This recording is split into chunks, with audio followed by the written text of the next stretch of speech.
మరో వంక మీ జగన్ గోరు ముద్ద అన్న ఒక పథకాన్ని తీసుకొని వచ్చి ఆ పిల్లలకు రోజుకో రకమైన మెనూతో బహుశా ఏ ముఖ్యమంత్రి అంత తీక్షణంగా పిల్లలు ఏం తింటున్నారు బహుశా ఎవరు చూసిండరేమో ఏ ముఖ్యమంత్రి కూడా.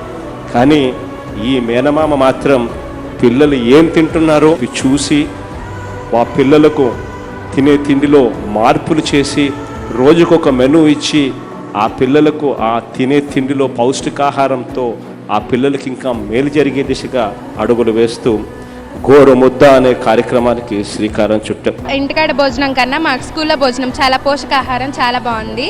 సో మా సీఎం జగన్ అన్న మావయ్య గారికి thank you so much sir.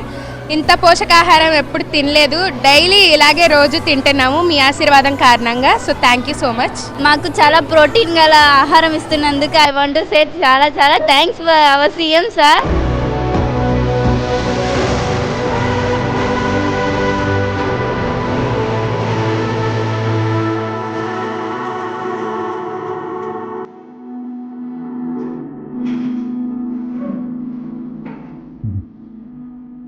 ఒక్కసారి ఆలోచన చేయమని కోరుతా ఉన్నా.